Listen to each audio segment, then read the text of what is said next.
அனைவருக்கும் வணக்கம். நாம இன்னைக்கு பார்க்க போற தலைப்புனா பாட்டும் தொகையும். பாட்டும் தொகையும் என்றவுடன் என்ன ஞாபகத்துக்கு வருகிறது? யோசிச்சு பாருங்கள். பாட்டு என்றால் 10 பாட்டு, தொகை என்றால் 8 தொகை. இவைதான் சங்க இலக்கியங்கள். நம்மளுடைய முன்னோர்கள் சங்கம் வைத்து தமிழ் வளர்த்த காலத்தில் தோன்றிய இந்த இலக்கியங்களை தான் நாம் சங்க இலக்கியங்கள் என்று சொல்கிறோம். 10 பாட்டு என்று சொல்லும்போது 10 நூல்கள், 8 தொகை என்று சொல்லும்போது 8 நூல்கள். இந்த 18 நூல்களையும் தான் சங்க இலக்கியம் என்று சொல்கிறோம். இதற்கு இன்னொரு பேராக 17 மேற்கணக்கு நூல்கள் என்று குறிப்பிடப்படுகிறார்கள். அதாவது 18 நூல்களையும் ஒரே நேரத்தில் ஒரே புலவர் எழுதவில்லை. பல்வேறு காலத்தில் பல்வேறு புலவர்கள் எழுதிய நூல்களை தொகுத்து 2 பகுதிகளாக்கி நீண்ட செயல்களை உடைய தொகுப்பை 10 பாட்டு என்றும், குறுகிய பாடல்களை உடையது 8 தொகை என்றும் பிரித்து 8 தொகை 10 பாட்டு என்ற 2 பகுப்புகளில் சங்க இலக்கியமானது நமக்கு காண கிடைக்கிறது. இந்த சங்க இலக்கிய நூல்களில் இருந்துதான் நம் முன்னோர்களுடைய வாழ்க்கை, பண்பாடு, கலாச்சாரம், அது மட்டுமல்ல மன்னர்களுடைய ஆட்சி, அவர்கள் எப்படி ஆட்சி செய்தார்கள், அவர்களுடைய ஆட்சியில் மக்கள் எவ்வாறு வாழ்ந்தார்கள், அவர்களிடம் மனிதநேயம் இருந்தது, காதலும் வீரமும் கொஞ்சி விளையாடிய காலம் சங்க இலக்கிய காலம் என்பதை நாம் அறிய முடிகிறது.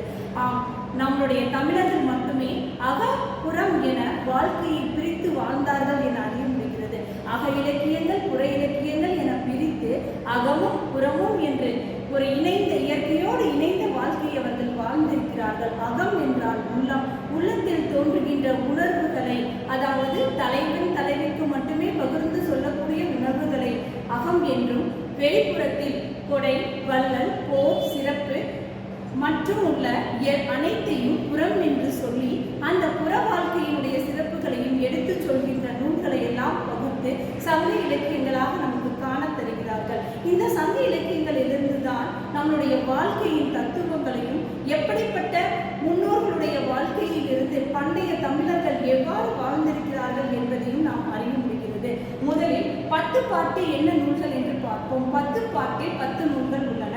5 ஆற்றுப்படை நூல்கள், அதைத் தொடர்ந்து 5 நூல்கள். ஆற்றுப்படை நூல்கள் என்று சொல்லும் பொழுது ஆற்றுப்படை என்றால் வழிபடுத்துதல் என்று பொருள். அதாவது ஒருவர் இன்னொருவரை வழிபடுத்துதல். எதற்காக வழிபடுத்துவார்கள்? தான் பெற்ற பரிசிலை மற்றொருவருக்கு சென்று பெற்ற நிலைகளில் ஆற்றுப்படை நூல்கள் அமைகின்றன. ஆற்றுப்படை என்ற பொருள் வழிபடுத்துதல் என்ற பொருளில் அமைய ஆற்றுப்படை நூல்கள் 5ஆக சங்க இலக்கியங்கள் நமக்கு தருகின்றன. முதல் ஆற்றுப்படை திருமுருக ஆற்றுப்படை. ஏற்கனவே நம்ம பார்த்திருக்கோம் 5 ஆற்றுப்படை நூல்கள் என்ன அப்படின்னு சொல்லிட்டு.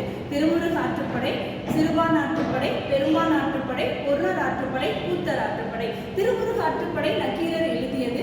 முருகப்பெருமான் மீது பக்தி கொண்ட அவர் இன்னொரு பக்தரை முருகப்பெருமான் மீது ஆட்படுத்துவதாக, அவரை சென்று சேரக்கூடிய வழிகளை சொல்வதாக திருமுருக ஆற்றுப்படை அமைந்துள்ளது.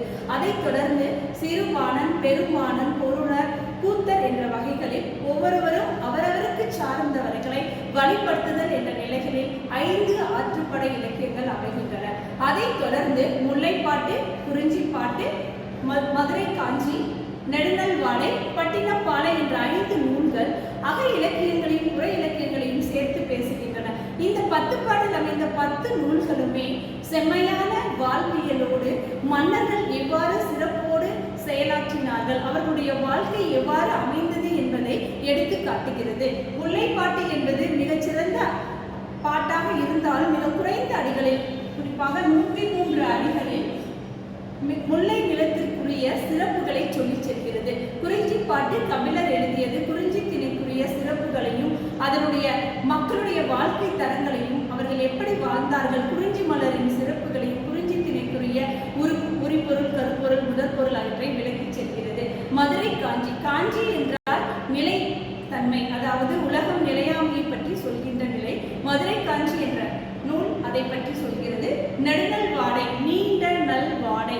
வாடை என்றாலே நமக்கு தெரியும் ஒரு வாடை காலம் எப்படிப்பட்டது என்று. அந்த வாடை எப்படிப்பட்டதாக இருந்தது தலைவன் தலைவிக்கு என்பதைத்தான் நெடுநல் வாடை என்ற நூல் சொல்கிறது.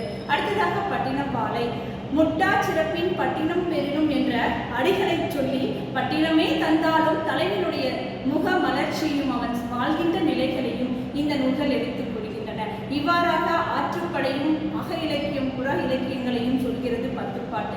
அதைத் தொடர்ந்து 8 தொகையை பார்க்கலாம். 8 தொகையில் 8 நூல்கள் உள்ளன. 8 நூல்களுமே மிக குறுகிய அடிகளை உடையதால் அதாவது 10 பாட்டிலிருந்து வேறுபட்டு காட்டுவதற்காக எட்டுத்தொகை என்று வகுத்துள்ளனர். இந்த எட்டுத்தொகை நூல்கள் சங்க மகள மன்னர்களை பற்றியும் மக்களுடைய வாழ்க்கையை பற்றியும் வரலாற்றை எவ்வாறு அவர்கள் இடம் பிடித்தார்கள் என்பதை பற்றியும் மிகச் சிறப்பாக எடுத்துக் கொள்கிறது. 10 பாட்டும் 8 தொகையும் சேர்ந்து வையாபுரி பிள்ளை அவர்கள் தொகுக்கின்ற போது பாட்டும் தொகையும் என்று தொகுத்தார். அதில் இருந்துதான் நாம் பாட்டும் தொகையும் என்ற சொல் தொடர்களை பயன்படுத்துகிறோம். பாட்டும் தொகையும் என்று சொல்லும் பொழுதே 10 பாட்டும் 8 தொகையும் நம் மனதில் வந்து நிற்கிறது. இந்த சங்க இலக்கியங்களை நம் முன் காட்டுகின்றன.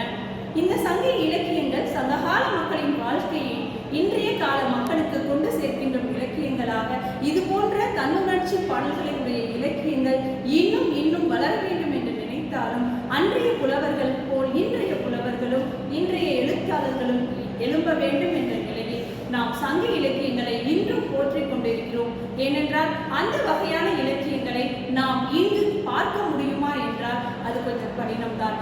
சங்க இலக்கியங்கள் முன்னோர்களின் வாழ்க்கையை சொல்வதோடு நமக்கு ஒரு பாடமாகவும் வரலாற்று கருவூலமாகவும் அமைகின்றன. நன்றி, வணக்கம். அடுத்த வகுப்பில் எட்டுத்தொகை நூல்களை பற்றி பார்ப்போம்.